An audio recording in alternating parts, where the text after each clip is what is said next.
Hello and welcome to the Flourishing Introvert Talks with me, Jo Rawbone. This is the podcast that celebrates the natural gifts of introverts so that we can flourish in all situations. Episode 260. Rattling cages, fueling change and flourishing. I want to start by saying wow, just wow, and actually thank you. This episode concludes 22 seasons of the Flourishing Introvert Talks, and that's immense. And 22 is a very important number to me. I started this podcast back in 2020 with a view to busting the myths and misconceptions that do we introverts a huge disservice.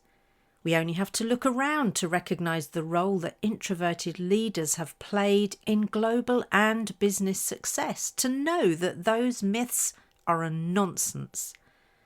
And as for the fact that we have nothing to say for ourselves, well, I think 22 seasons worth proves that myth wrong. My biggest thanks, though, go to you, the listeners, who made over 65,000 downloads a reality on just one platform alone, and at last glance from across 58 countries. That's no mean feat for such a niche podcast, and whether you found this podcast for the very first time today, have been with me since the beginning, or are an occasional listener, you're welcome. And since my skilled and efficient team picked up the reins on producing this podcast, many more of you are also listening on additional platforms, and it's now available on every social destination possible. And that fills my heart. Because the more places it's available, the more introverts get to understand that they are more than enough, and the more those who live with us and love us understand us better. I so appreciate you joining me on this journey. I also want to thank the flourishing personalities, my guests who also showed that they have things to say that are worth hearing. And that's important to me, as introverts have value to add and contributions to make to the equitable and inclusive changes we need to see in society and business. But sometimes it's difficult to get our voices into the conversation. What I realised, though, is that if I created my own podcast, I could always get my message out there to be heard by those who want to know more. That doesn't mean it's always been easy, though. Just like any worthwhile project or mission, come to think of it. I've chosen to use my fear as necessary fuel to propel me forwards, though, and it's really a choice, and more on that later.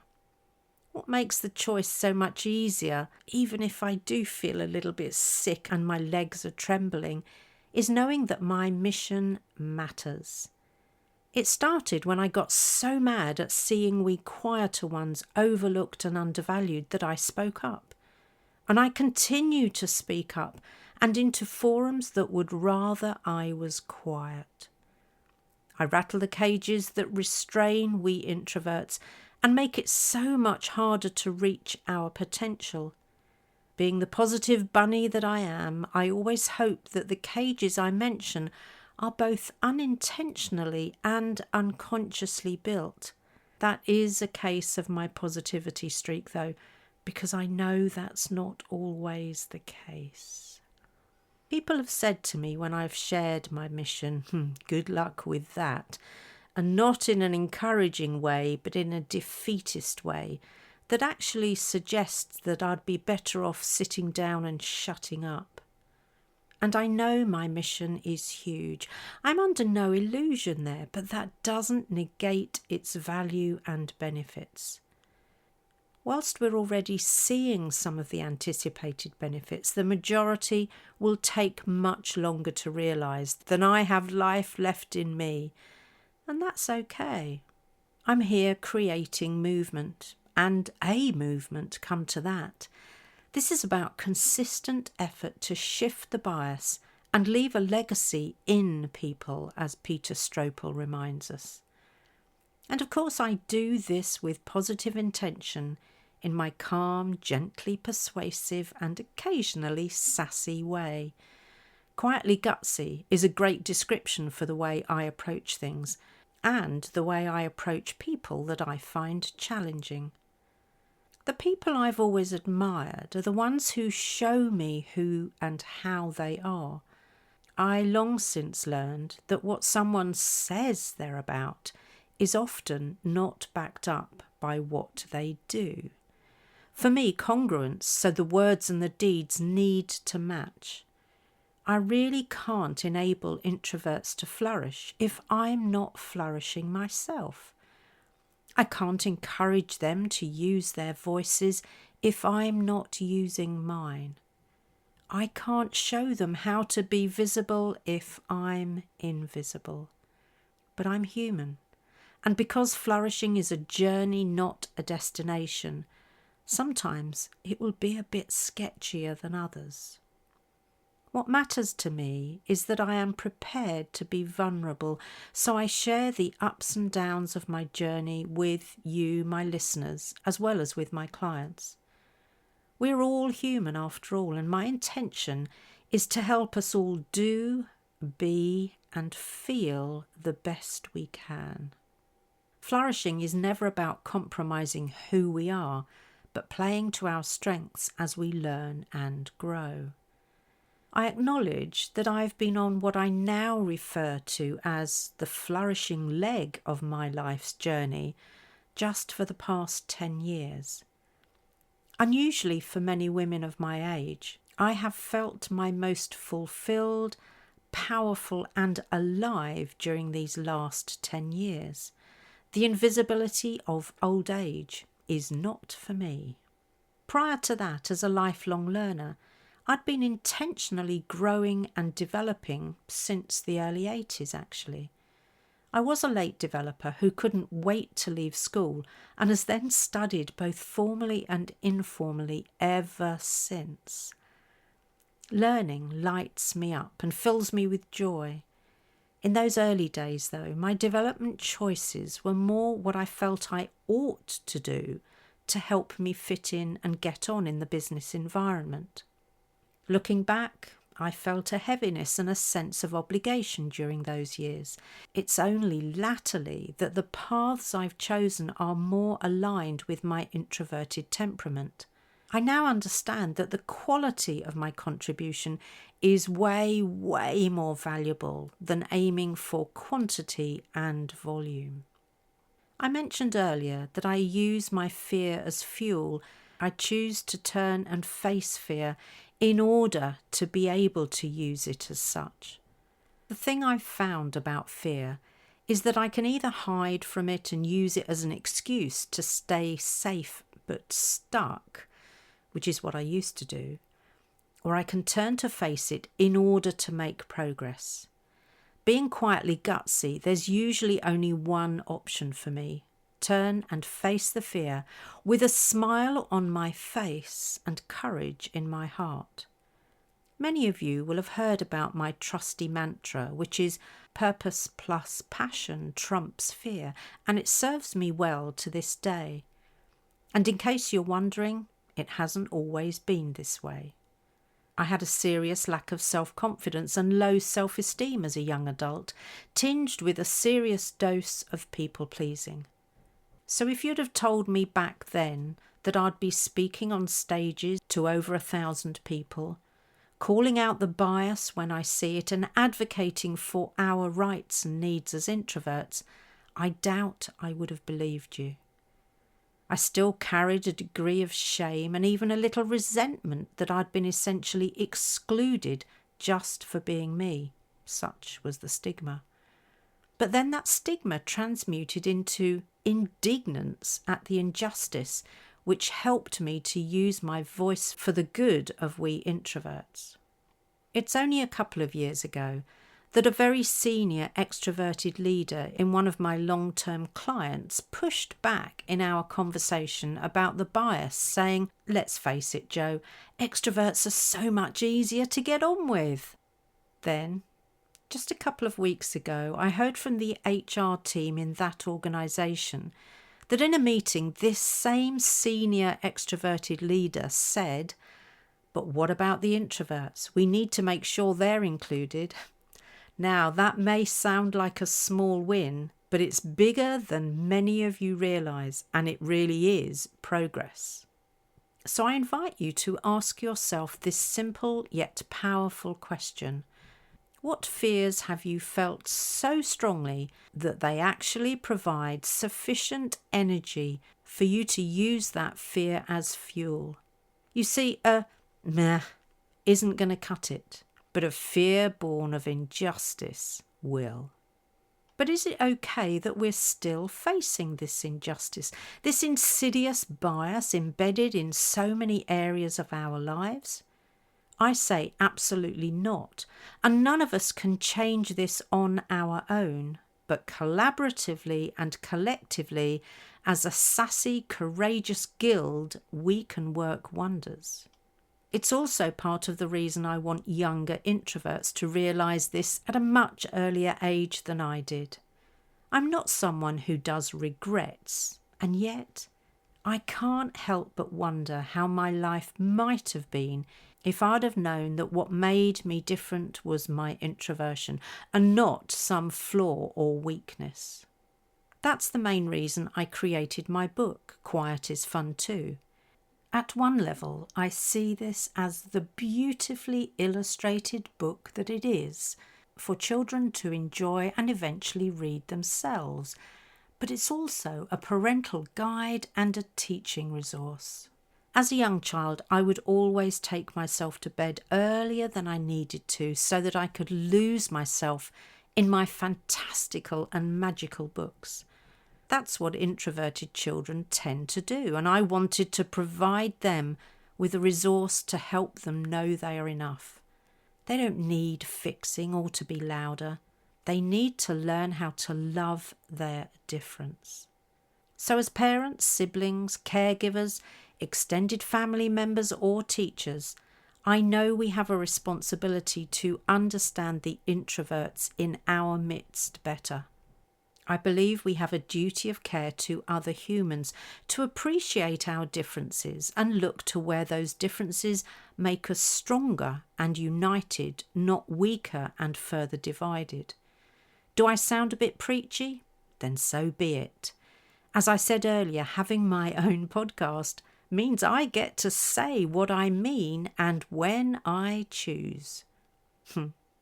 Sadly, my parents died before they got to witness my TEDx talk or hear my podcast, so I'm not sure how much they really understood about my uniqueness.